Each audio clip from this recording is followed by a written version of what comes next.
Another week, another Sustainable Futures report, but still the same Anthony Day. Well, a week older, but more or less the same. It's Friday the 8th of November, soon be Christmas, soon be the general election, but I'm going to try not to talk about that. I call this episode It's Later Than You Think, but really it's later than you want to think. We've had warnings for years about the climate crisis, but as a global population we've been postponing serious action. Now, at the 11th hour plus 59 minutes, there's the world scientists' warning of a climate emergency. This one is serious, as if the others weren't.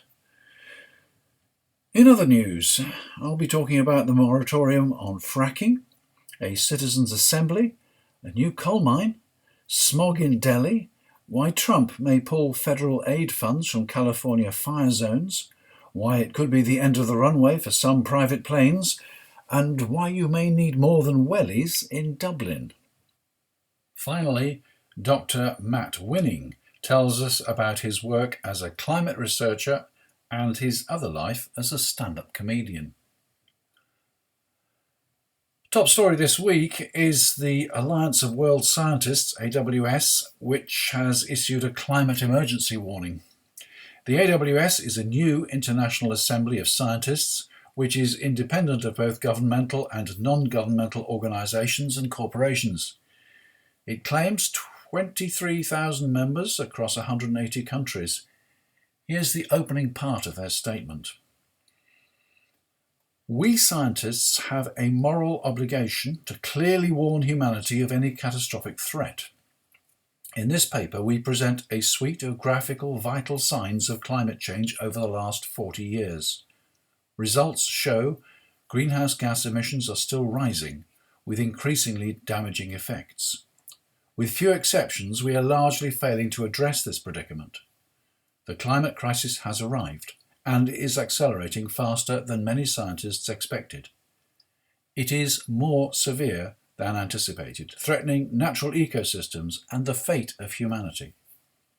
We suggest 6 critical and interrelated steps that governments and the rest of humanity can take to lessen the worst effects of climate change, covering energy, short-lived pollutants, nature, food, economy and population. Mitigating and adapting to climate change entails transformations in the ways we govern, manage, feed, and fulfill material and energy requirements. We are encouraged by a recent global surge of concern. Government bodies are making climate emergency declarations. The Pope issued an encyclical on climate change. School children are striking. Ecocide lawsuits are proceeding in the courts. Grassroots citizen movements are demanding change. As scientists, we urge widespread use of our vital signs and anticipate that graphical indicators will better allow policymakers and the public to understand the magnitude of this crisis, track progress, and realign priorities to alleviate climate change. The good news is that such transformative change, with social and ecological justice, promises greater human well-being in the long run than business as usual. We believe that prospects will be greatest if policymakers and the rest of humanity promptly respond to our warning and declaration of a climate emergency and act to sustain life on planet Earth, our only home. A link to the full text of that paper is on the blog, which you'll remember is sustainablefutures.report. This week, of course, is when President Trump's America begins the process of withdrawing the country from the Paris Climate Change Agreement. 188 countries signed up, but the world's largest emitter has decided to leave because compliance punishes the United States. In other news, the big news in the UK is a moratorium on fracking. This brings England in line with Scotland, Wales, Ireland, France and many other countries across the world. It is, however, a moratorium, not a total ban, so if the present government were re-elected, they could allow fracking to restart. Fracking is highly unpopular in the areas where exploratory drillings have taken place, and the sites have been beset by determined civil protest. Opponents are concerned that fracking will release dangerous levels of methane and that water used in the operations will contaminate drinking water. Fracking produces natural gas, a fossil fuel, at a time when every effort is being made to phase fossil fuels out. In the US, activists have monitored levels of methane leakage at fracking sites and found them to be well in excess of levels reported by the companies. At these levels, fracked gas is producing more emissions than coal. Jeremy Leggett, I've mentioned him a few times, has produced a detailed analysis of fracking. He reports that nobody in the US has made money from it and describes the way that the companies are chasing returns by pouring more money into it as a Ponzi scheme. Remember Bernie Madoff's Ponzi scheme? He used money from new investors to pay out high returns. As long as there was a constant stream of new investors, everyone was happy. When that stopped, they found there was nothing left. Leggett reports that fracking firms are borrowing money to pay the interest on existing loans. He fears that the industry's collapse could trigger the next global financial crisis. Find his report, presented as a slideshow, at jeremyleggett.net. That's with 2 G's and 2 T's, jeremyleggett.net.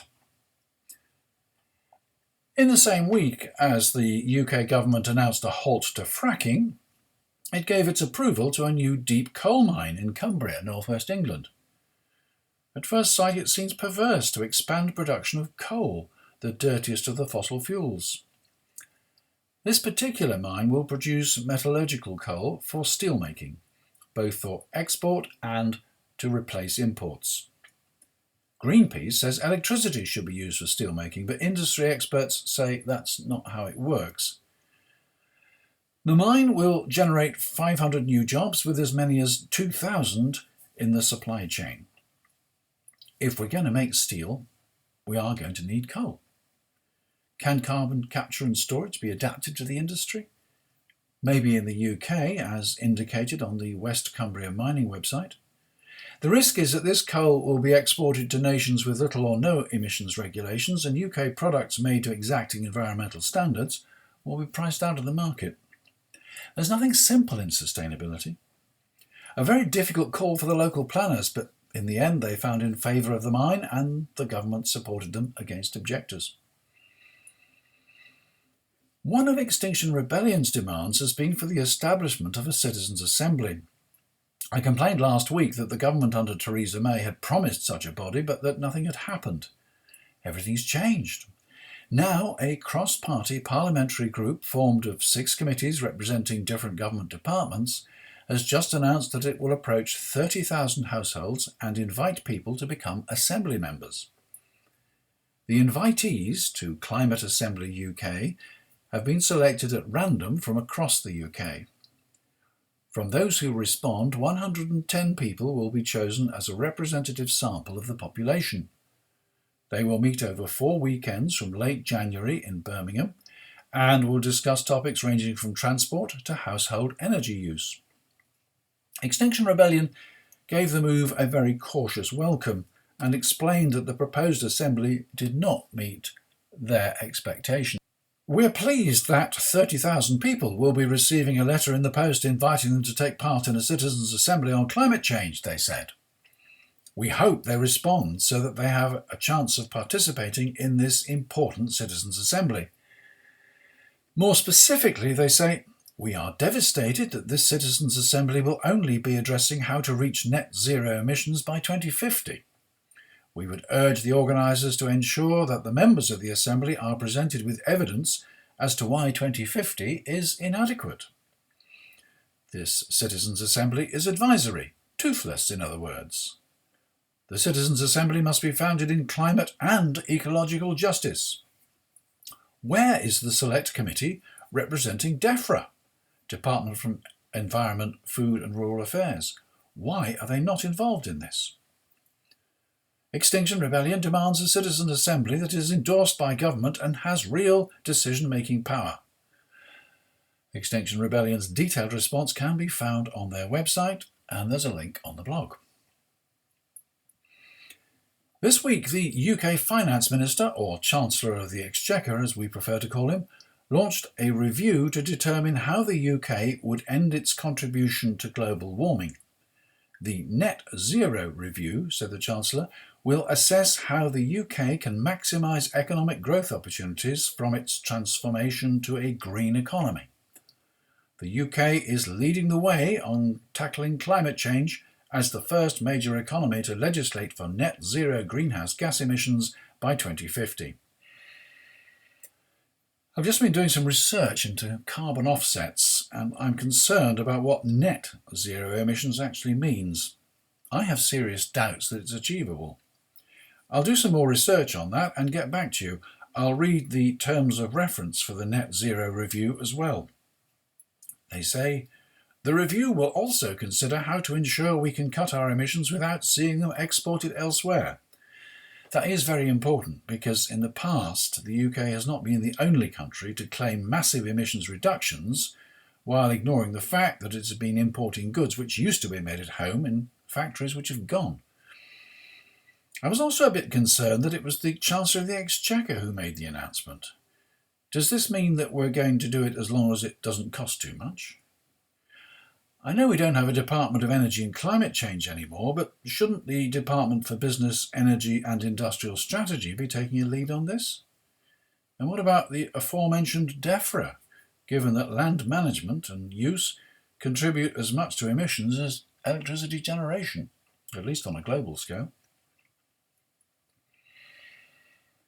Reports from Delhi this week reveal that the city is shrouded in smog, with atmospheric pollution some 10 times, some say 50 times, some say 900 times safe levels. Whatever it is, it's bad. The city always has a bad atmosphere, but the present crisis has been caused by firecrackers set off to celebrate Diwali and by farmers burning stubble in fields surrounding the city. In an attempt to improve things, the government has announced that vehicles can only use the roads on alternate days, depending on whether their registration number is odd or even. Many drivers drive anyway and take the back roads to avoid being stopped. They probably drive further and make the problem worse by doing this. At least one politician decided to take his car out on the wrong day and defy the ban on principle. It's not just air quality. Women bathing in the river to give thanks to the sun god, which they couldn't see, found the water thick, oily, smelly and shrouded in layers of foam. Like many developing countries, India seems to have regulations but no effective enforcement.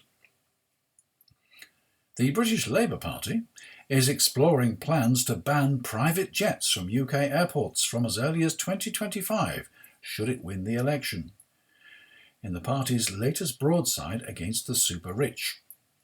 It will undoubtedly improve air quality, at least to some extent, but it'll be an impossible battle to win, and there are so many other issues that a government should surely be focusing on. The prospect of electric planes for short journeys looks increasingly realistic. Maybe better to concentrate on supporting R&D in that area. The poor air quality in Delhi has led to flights being diverted from the city. Fortunately, air quality, though poor, is not yet as bad as that in London. In California, people are recovering from wildfires which have burned for weeks, damaging property and driving people from their homes. President Trump has threatened to withdraw federal aid from the state, blaming the Democrat governor for poor forest management. The governor responded by calling the president a climate change denier. Regardless of their spat, I would have thought that top priority should be cleaning up the fires, and withholding aid money can only hurt the residents of the state. Writing in Forbes magazine, Michael Schellenberger suggests that the fire situation is not nearly as simple as it might appear, and might have nothing at all to do with climate change. The New York Times reports that the fires this year might have been spectacular, but were not as bad as last year when 86 people were killed. Quoting Jonathan Keeley, Dr. Jonathan Keeley, a US Geological Survey scientist, Schellenberger explains how different fires take hold in different locations. There are forest fires, and there are fires which burn on shrublands closer to the coast. Few people live in the forests, and fires are natural. Regularly burning the forest floor litter keeps it clean and keeps fires small. Over the last 100 years, the US Fire Service has been quick to put out forest fires, so the quantity of leaf litter and fallen branches has grown. When this catches fire, the fire has more fuel and so is more intense. Forests can withstand small fires. Major fires wipe them out and leave shrubland. In the populated areas nearer the coast, fires have caught the undergrowth, and the 70-mile-an-hour winds have driven the flames over wider areas. Many have been started by faulty power lines and others by careless people. Keeley believes climate change has little to do with it. I don't think the President is wrong about the need to better manage, he says. I don't know if you want to call it mismanaged, but the forests have been managed in a way that has allowed the fire problem to get worse. So on this occasion, the President is not totally wrong, but it's hard to blame the present governor for policies that have been in place for 100 years. Listener Paul O'Mahony draws my attention to an article in the Irish Times.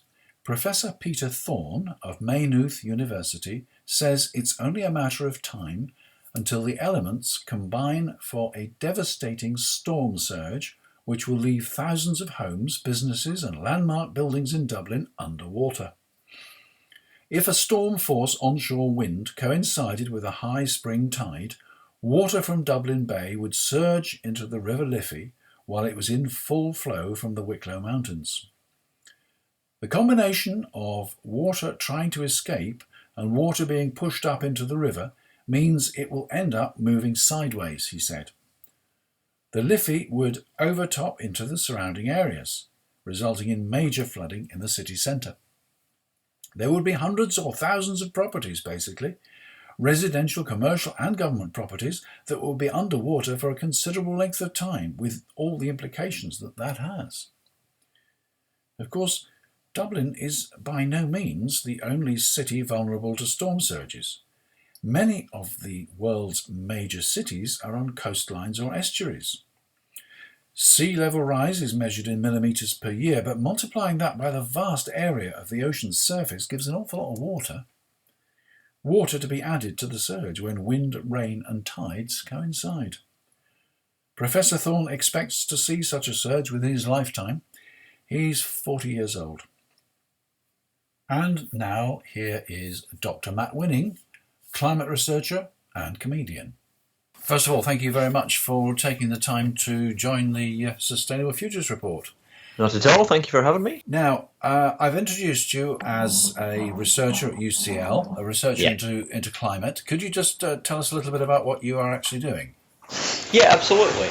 So my work and sort of area of expertise is mostly climate change policy. So it's very much forward-looking in the sense that it's about changes to the energy system and changes to technology, as well as changes to the economy that have to happen to try to achieve the sort of climate change targets that we have. I'm doing some work in the UK at the moment and what it's going to mean to meet our climate change targets. So I've done some work on the circular economy and a kind of host of energy and sustainability related things. But I'd say the majority of my work tends to be climate focused. And my PhD looked at a carbon tax in the UK. So how realistic is the Labour Party's 2030 zero carbon target?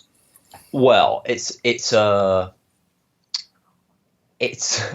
very ambitious target, shall we say? Yeah.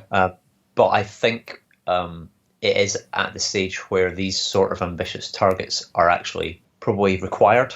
Yeah. But it's a very different sort of target to the current sort of 2050 target that the UK government has set. Where it has the whole time I've been working on this area, it's very much been within a sort of business as usual mind frame, and that's where the 2050 targets and it have come from. They've come from within a system that we've talked about where policy levers can achieve decarbonisation towards net zero by 2050.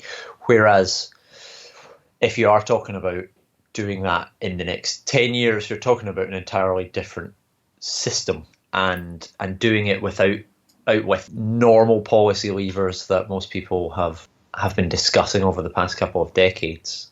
So, I mean, it's possible, but nobody should be under any delusions about the amount of effort, right, and the amount of upheaval that achieving something like that would actually entail. Yeah, I mean, I say upheaval. I don't necessarily think upheaval is a good word. I think change. People need to be aware of what sort of change is going to happen. So it could be a bit scary then. Yeah, I mean, it could be scary, but it could also just be like, oh, a lot's gonna change in the next 10 years, as opposed to a bit's gonna change in the next 10 years, and then it's gonna keep ramping up over,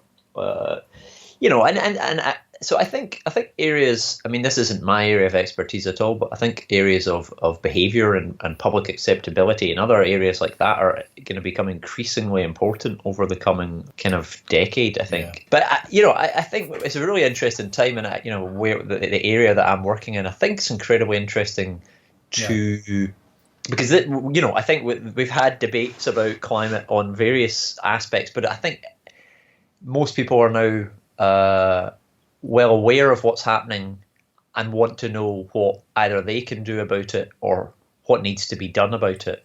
And they want either they can get on with stuff, or probably more likely they'd like the government to get on with stuff. Climate change is clearly a major part of your day job, but it also occupies you the rest of the time. Tell us a bit about that.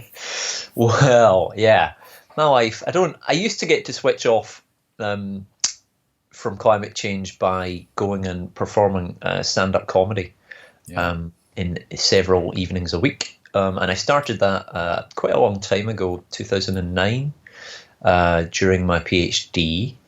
And I used that as a way of sort of getting away from it and getting out the house in the evenings. And it was very much a hobby for a year or two, but it sort of escalated fairly quickly. People kept telling me I was good at it. Well, you were at the Fringe this year, weren't you? Yes. I've been that was my 10th year in a row at the Fringe. Oh, really? Oh, yes. Yes. No, you also got yourself on Radio 4, and although you didn't win the joke of the festival, you were certainly quoted, weren't you? Oh, yeah. I've had that a couple of years now. But basically what happened was, I'd been doing comedy as this kind of entirely separate entity for a while, and then 23 years ago, 2017, I decided to see whether it was possible to actually do comedy about climate change, because I realised it was the one area that nobody was talking about, and an area that I actually had a bit of an expertise in. So, can we really laugh at something as serious as this? Oh, absolutely. I think it's 100% necessary. Yeah, but doesn't that lead people to trivialise it? I don't think so at all. No. I mean, I've done 3 shows now over the last 3 years, all hour-long shows about different shows about climate change, and I've found the level of engagement that I get from people on the subject is surprisingly more than you get on any other. People want to talk about this subject and they want to engage with it, but they don't really have a gateway into it that is something that they understand. They understand. They don't want to go and sit and listen to someone lecturing about it, or needless to say, listen to a serious piece of something about it, because it's that for a lot of people that's quite hard to digest. Yes. And it feels like very judgmental, and it feels like they're maybe being lectured at, essentially. Mm-hmm. There's a number of ways in which I think climate communication is a hard thing to do, and it's a hard thing to do well. And comedy, actually, I think, can ease people into it and reduce a lot of the barriers that people find. And I just found this by accident. This wasn't me coming up with some theory about how to communicate to people, but just from my experience of doing it, I think people actually appreciate being allowed to laugh about it as well. So it's beneficial not just to get new people thinking about climate change or thinking about it in an accessible way, but also I think it's beneficial for people like you and I who think about this subject in a pretty heavy way a lot, and actually being able to laugh about it, to be able to sort of realize how it makes us feel can be really beneficial as well. So I think there's almost no downsides to it. Right. So it's your contribution then to getting the message out. Yeah, and I think exactly, and I think obviously this podcast that you're doing is your contribution to trying to get the message out. Yeah, and I think everybody's trying to use the skills that they have to just make people aware of specifics about it and getting and do it well, but also to do something entertaining, but to tell people how urgent the message is, because we are still in a stage where I don't think people have a full understanding of what it is. But yeah, and my intention with this is kind of long term now is to try to get more entertainment made in different areas about climate change, because it's not happened yet, and it will happen because it's becoming part of a day-to-day narrative of British society, and I'm sure many other societies around the world. We're looking at a completely different approach to all this. What's your view on Extinction Rebellion? Yeah, I talk about it a little bit in the show this year. I mean, I don't. It's not my area of expertise, so I don't feel like I want to comment on it too much, if that makes sense, because it's not something I'm involved in. I guess activism isn't really my area. So you weren't in the streets then last week? No, I did go and I've done some comedy for them on one or two occasions. My general overall feeling was when they arrived, I was unsure about the tactics and unsure about it, about the demands as well. But I think, having kind of thought about it more and tried to understand where it's coming from and the motivation for it, I think it's beneficial. I think it's a good thing. We're at a stage now where doing nothing isn't really an option. People say it's disruptive, but I couldn't get out of London during a day in July because the train tracks had melted. And that was pretty disruptive as well. So it's happening regardless. The disruption is going to happen regardless of what your views are. So I'd rather be on the side of people who are disrupting to stop the large scale long term disruption, because I think that's a lot worse. Yes. Great. Well, thank you very much. This is all very interesting stuff. Is there any thought you'd like to leave with the listeners before we wind this up? This is what I've been trying to leave people with recently, is the idea that, you can do nothing about this, and your life and your society and the world that you feel comfortable in will be altered in a way which you are unable to control. Or you can try to keep things roughly the same, which is what 1.5 degrees, 2 degrees is sort of attempting to do. But to do that, you need to change, and society needs to change in ways that you can control, and in ways that maybe require, things in your life that you wouldn't expect, but you will still be in control of many of those decisions. Thank you very much indeed. Have you got any shows coming up? I've got a show in Lancaster at Lancaster Arts Centre on the 13th of November. And beyond that, I've got a tour coming up next spring that I'm going to be doing, but I've not put many dates in. I've got the 21st to the 23rd of February at the Vaults Festival in London, in Waterloo in London. But I'm putting a number of dates around the country in at the moment, and they should hopefully be up on my website in maybe a few weeks. Great, and your website is? Just mattwinning.com. Oh, well, that's easy enough. I'll put a link to that on the blog, which goes out at the same time as this. That would be super. Thank you very much for your time. Not at all. Thank you, Anthony. Best luck with it. I look forward to listening to the episode at some point. Thanks, Matt. And finally, Greta Thunberg, tireless teenage climate activist, set sail for America back in August in order to attend the UN COP25 climate conference in Chile next month. Now it's announced that the venue's changed and the event will take place in Madrid. Anyone sailing that way? Apparently, Greta's looking for a lift. But before I go, as I prepare this episode for publication, news comes in that Extinction Rebellion have won in court. They challenged the use of Section 14 of the Public Order Act by the police during the October Rebellion. The police applied it to the whole of London, but the judge agreed with XR that it could only be applied to individual demonstrations, not a wide geographic area. It suggested that those arrested could now sue the police for false imprisonment. You've got to sympathise with the police.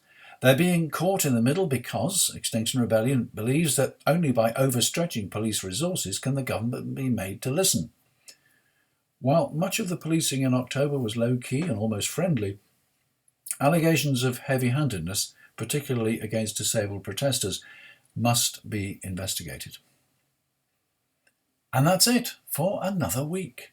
I'm Anthony Day. That was the Sustainable Futures Report, and thank you for listening. As you know, the Sustainable Futures Report comes to you without advertising, sponsorship, or subsidy. I do benefit from the generosity of my sponsors.